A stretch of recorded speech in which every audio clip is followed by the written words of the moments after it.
Hello my fellow degenerates, it's your boy Wallaby coming at you with more horrible content you will regret watching. Today's video, ranking every single catastrophic Christian event that has ever fucking happened.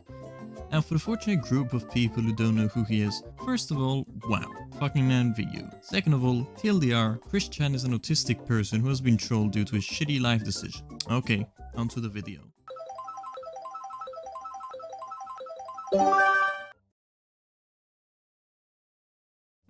The classic attraction sign.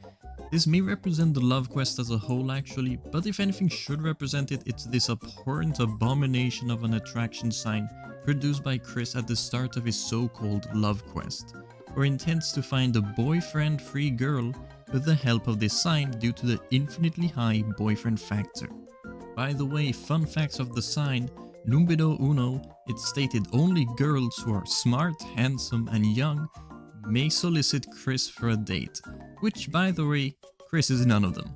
Numero dos, Chris only allows white women to solicitate, and numero tres, it reads average to high income and drives a vehicle. Yeah, this sign is definitely something.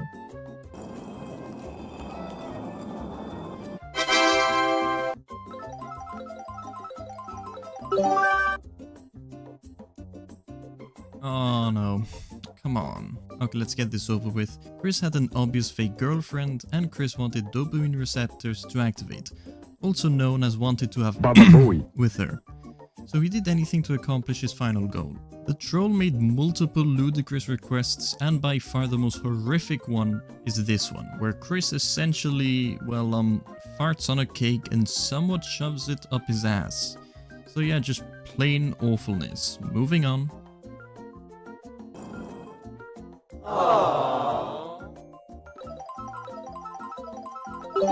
Christian and the Hedgehog Boys.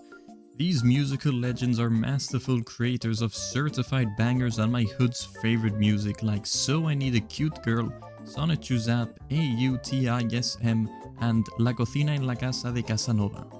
Now how could we forget the members of this legendary band? We got Blake Sonichu as a pianist, Shadow the Hedgehog as the drummer, both Sonic and Sonichu as guitarists, and the man himself, Chris, as the main lead. Now fortunately for us, after they disbanded back in 2003, Chris later formed Christian and the Hedgehog Boys Comeback, with its members being Wild Sonichu replacing Sonic on the bass and Punchy Sonichu replacing Shadow on the drums. Now according to Sonichu lore, the replacements are due to Sonic pursuing his own career in solo country music, while Shadow went into fucking rehab following a cocaine overdose. Jesus Christ.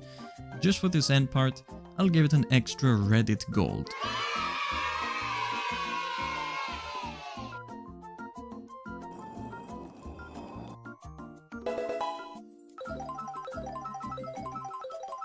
The Asperchu saga is a pretty solid 7.5 out of 10. Now for the uncultured swines who haven't been obsessed with Chris for the last 5 to 10 years, this saga goes on about Asperchu, a knockoff of Sonichu, which itself is already a knockoff of Sonic and Pikachu. Now the Asperchu comics portray both Chris and Sonichu as how Chris acts in real life, dumb, lazy and annoying. Traits which Chris doesn't make appear in his comics, where he's portrayed as a Mary Sue who does no wrong and is virtually flawless in every way imaginable. For a newcomer who is hearing this for the first time, it sounds a bit boring, but for all the Christorians out there, this is a pretty solid saga overall. Hey, that's pretty good.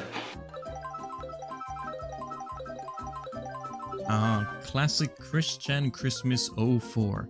The original which inspired my interest in this Sonichu-shaped rabbit hole. Surely one of, if not the most representative piece of footage of the Chandler household. Perfectly displaying the dysfunctional family where we can see how absolutely depressed his parents are with what he has become. It starts with Chris being a man-child and doing, well, Chris things. The creatures that were stirring for my family and me and our 2 cats. We enter Christmas Day in my bedroom of wonder and fun, because we have plenty of stuff around the house. On this day of Please Zeus's birth. By the way, he is 24 years Upon old in the, this clip. arrival of my doorstep, we find a Snoopy house. There you go. SpongeBob.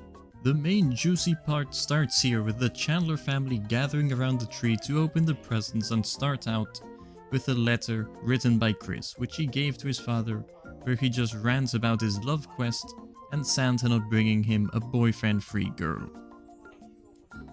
And we can see that Bob is just completely done with Chris. He has given up on trying to transform Chris into a functional member of society, and now just contemplates his existence, knowing it's just downhill from there. I honestly just feel bad for him at this point. Now Chris just continues to be Chris.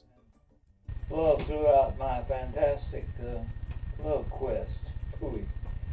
And if Santa doesn't bring me one, no Chris, no Thomas.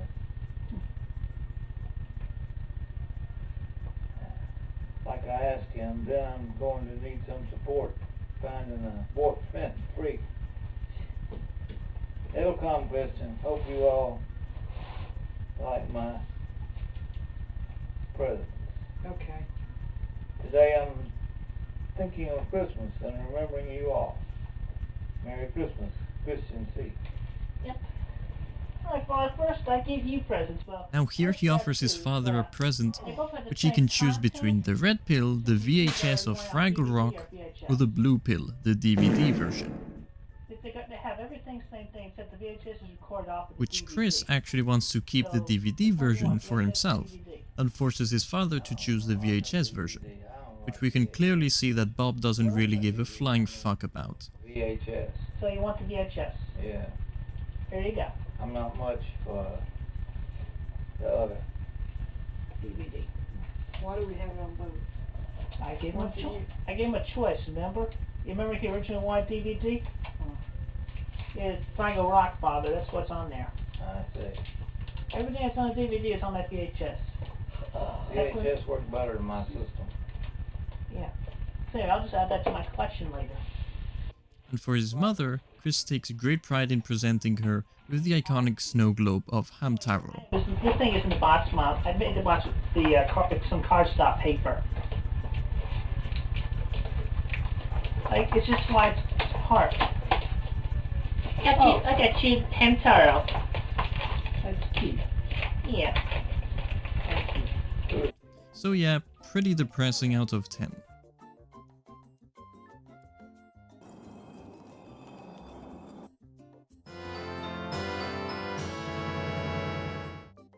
Okay, now I'm gonna end the video here to not make it too long, and I'll make part 2 if we reach a total of 10 whole subscribers. Okay, goodbye.